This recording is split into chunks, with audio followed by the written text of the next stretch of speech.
Assalamu alaikum everyone. Welcome to new English lesson. In this lesson, we are going to learn the meaning of grandiloquent. It was a request from one of my subscriber named Yasin Arafat. And Yasin, here's your lesson. Grandiloquent has four syllables and stresses on second syllable, and you will pronounce it like grandiloquent. Grandiloquent. Repeat after me. Grandiloquent. Grandiloquent. And it means pompous और extravagant.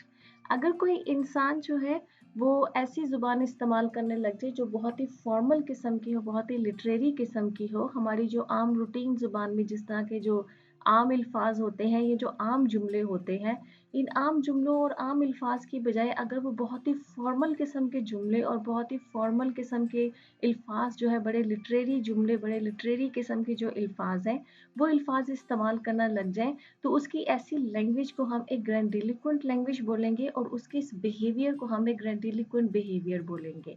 इसी तरह से अगर कोई इंसान जो है वो अपने मैनर्स को, अपने स्टाइल को बड़ा फॉर्मल कर ले, बहुत ही मतलब मैनर्स की तरह बिहेव करने लग जाए, बड़ा फॉर्मली बिहेव करने लग जाए, जैसे टेबल मैनर्स होते हैं, उठने बैठने के मैनर्स होते हैं, चलने फिरने के जो बड़े फॉर्मल किस्म के मैनर्स होते हैं, अगर वो इन मैनर्स को, फॉर्मल मैनर्स को जो है वो फॉलो करने लग जाए और वो अपनी लैंग्वेज में भी बड़ी फॉर्मेलिटी ले आए, बड़े फॉर्मल अल्फाज, बड़े डिफ़िकल्ट अल्फाज और बहुत ही क्या डिफ़िकल्ट किस्म के जो लिटरेरी किस्म के जो सेंटेंसेस होते हैं, जो फ्रेजेस होते हैं, अगर वो उनको इस्तेमाल करने लग जाए तो उसकी इस लैंग्वेज को आप एक ग्रैंडिलिक्वेंट लैंग्वेज बोलेंगे और उसके इस बिहेवियर को आप एक ग्रैंडिलिक्वेंट बिहेवियर बोलेंगे।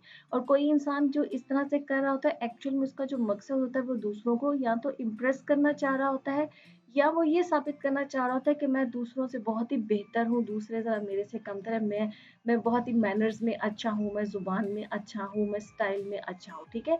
या तो दूसरों को इम्प्रेस करना मकसद होता है या खुद को दूसरों से बेहतर साबित करना मकसद होता है।